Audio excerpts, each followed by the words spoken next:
यह कहानी मधुबन गांव में रहने वाली उस सुमन की है जिसकी उम्र मात्र 12 साल थी। वह कभी स्कूल नहीं गई, फिर भी वह कुछ ऐसा करने का सपना देखती थी जिससे वह पूरी दुनिया में मशहूर हो जाए। सुमन के गांव वाले हमेशा उसे पगली कहते थे क्योंकि वह कभी स्कूल नहीं गई, फिर भी वह जिंदगी में कुछ बड़ा करने का सपना देखती थी। गांव वाले सुमन के पिताजी पर इस बात को लेकर दबाव बनाते थे कि सुमन पढ़ी लिखी नहीं है, इसलिए जल्द से जल्द इसकी शादी कर दो वरना आगे चलकर बहुत मुश्किल होगी। सुमन के पिताजी गांव वालों की बात से पूरी तरह सहमत थे, पर सुमन सहमत नहीं थी। उसे तो शादी नहीं बल्कि पूरी दुनिया में नाम कमाना था, कुछ ऐसा करना था जिससे उस पर लोगों को बेटी होने पर गर्व होता। सुमन के लिए यह सब कुछ करना आसान नहीं था। गांव वाले इस बात से बेखबर थे कि वाकई सुमन करना क्या चाहती थी। वह किसी को इस बारे में नहीं बताई थी कि वह एक अच्छी चित्रकार है। उसे बचपन से चित्र बनाना अच्छा लगता था, शायद यही वह वजह थी कि उसका मन पढ़ने में नहीं लगता था और इस वजह से वह कभी स्कूल ही नहीं गई। उसके पिताजी को उसका चित्र बनाना अच्छा नहीं लगता था। उन्होंने कई बार सुमन के बनाए गए चित्र को आग के हवाले कर दिया था, फिर भी सुमन हार नहीं मानी। वह चित्रकारी करती गई और करती गई। जब सुमन नहीं मानी तो उसके पिताजी ने उसे उसके हाल पर छोड़ दिया था। एक दिन सुमन अपने कमरे में चित्र बनाने में इतना खोई हुई थी कि उसके पिताजी उसके पास जाकर खड़े हो गए। उसे बिल्कुल एहसास नहीं हुआ। तो सुमन, तुम नहीं मानोगी, सुमन के पिताजी ने कहा, यह बेवकूफी वाला काम तुम्हारे किसी काम नहीं आने वाला है। पापा, आप मुझे हमेशा नीचे क्यों गिराना चाहते हैं? सुमन दुखी मन से बोली, मैं जिंदगी में कुछ करना चाहती हूँ, आप मुझे बार बार क्यों रोकते हैं? अगर हमें इस गांव में रहना है तो तुम्हें वही करना होगा जो गांव वाले चाहते हैं। कभी नहीं, मैं जो चाहती हूँ वही करूंगी, चाहे जो हो जाए। सुमन दृढ़ संकल्प से बोली, मुझे हराना किसी के लिए इतना आसान नहीं है। तुम यह नहीं चाहती ना कि मैं तुम्हारे सारे सपनों को जलाकर राख कर दूं। पापा, इंसान में इतनी ताकत कहाँ कि वह भगवान के दिए गए हुनर को जलाकर राख कर दे। सुमन ने कहा, आपने मेरे बनाए गए चित्रों को जलाया है, मेरी हुनर को नहीं। गांव वाले ठीक कहते हैं कि तुम्हारी लड़की पागल हो गई है। सुमन के पिताजी ने सख्त लहजे में कहा, उसे इलाज की जरूरत है। पापा, आपको पता होना चाहिए कि दुनिया में जो भी बड़े काम हुए हैं पागलों ने ही किए हैं और करते रहेंगे। सुमन बोली, मैं भी उन्हीं पागलों में से एक हूँ। मुझे लगता है तुम्हें समझाना बेकार है। सुमन के पिताजी ने कहा और तुनकते हुए कमरे से बाहर चले गए। सुमन के लिए किसी को समझाना मुश्किल ही नहीं नामुमकिन था। अगर वह अपने पिता को समझा नहीं सकती तो वह दुनिया में किसी को भी नहीं समझा सकती। वह घर छोड़कर गांव से दूर चली जाना चाहती, पर वह इस डर से गांव नहीं छोड़ना चाहती थी कि गांव वाले उसके पिताजी का यह कहकर जीना मुश्किल कर देंगे कि उनकी लड़की किसी के साथ भाग गई। गांव वाले तो बस कहने का मौका ढूंढते रहते हैं। सुमन को जो भी करना था गांव में ही रहकर करना था।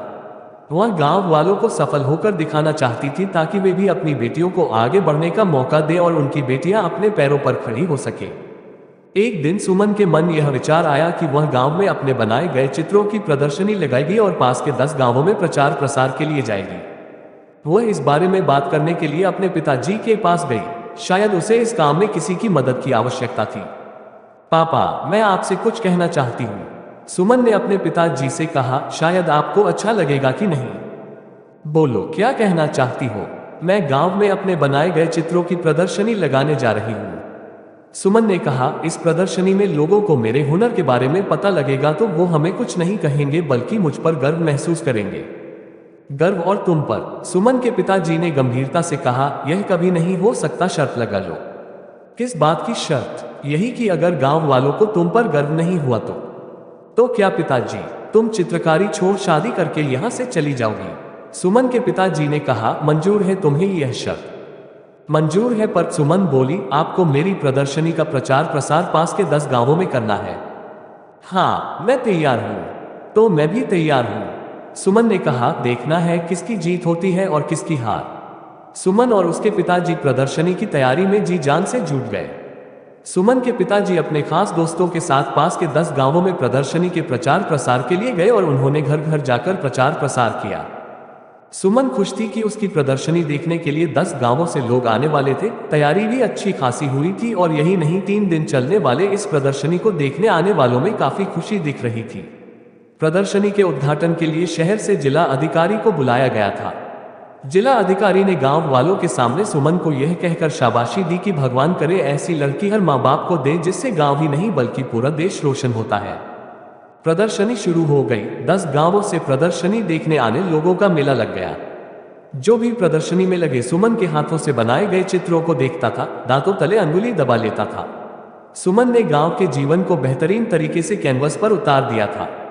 सुमन के हर चित्र में पिता का दुलार और मां का प्यार झलकता था, जो सबको मंत्रमुग्ध कर लेती थी। प्रदर्शनी देखने आने वालों में सुमन के गांव से बहुत कम लोग आए हुए थे, जबकि दूसरे गांवों से आने वालों की भीड़ लगी हुई थी। दूसरे गांवों से प्रदर्शनी देखने आने वाले लोगों ने सुमन को सम्मान के साथ साथ प्रस्तावना राशि भी दिए, जिसकी मदद से उसने दूर दराज के गांवों में प्रदर्शनी लगाने का फैसला किया। पापा बताए कौन जीता? और सुमन ने प्रदर्शनी खत्म होने के बाद अपने पिता से कहा, कौन हारा? तुम जीत गई बेटी। सुमन के पिताजी ने कहा, मुझे नहीं पता था कि तुम्हें अपने काम से इतना सम्मान और पैसा मिलेगा। तुमने तो हमारा सर गर्व से ऊंचा कर दिया। भगवान ऐसी बेटी हर घर में दे। पापा आपने देखा? सुमन गंभीरता से बोली, अपने गांव से बहुत कम लोग आए थे। जानते हैं क्यों?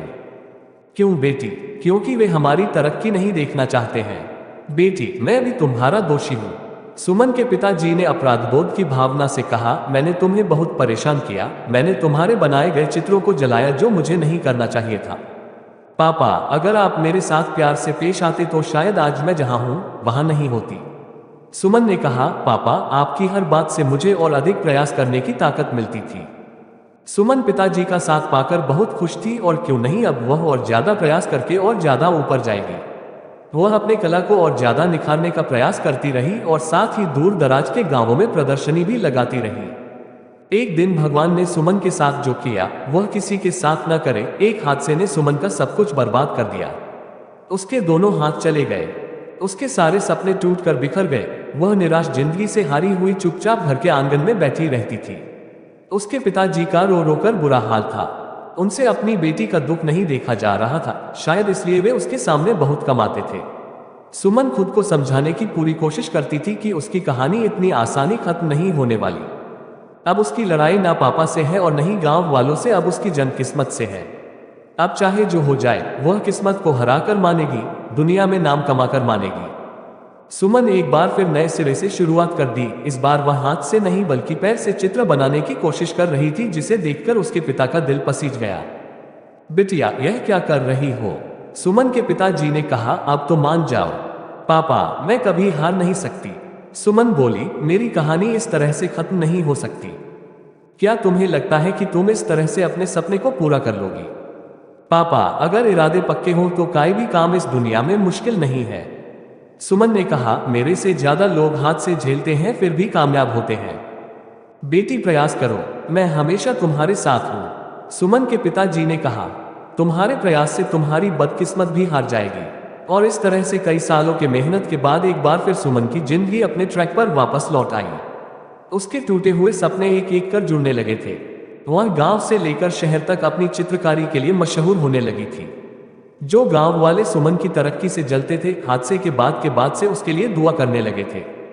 भगवान भी उसके प्रयास के सामने हार गए। वो सुमन को वह देने के लिए मजबूर हो गए जिसकी वह हकदार थी, पूरी दुनिया में नाम कमाने का मौका। एक दिन था, सुमन ने खुद से कहा, लोग मेरे खिलाफ थे, यहाँ तक कि मेरे पिताजी भी नहीं चाहते कि मैं अपना नाम बनाऊं। मेरी पहली प्रदर्शनी ने मेरे पिताजी की आंखें खोल दी कि उनकी बिटिया भी कुछ कर सकती है। बहरहाल एक हादसे ने मेरा सब कुछ बर्बाद कर दिया।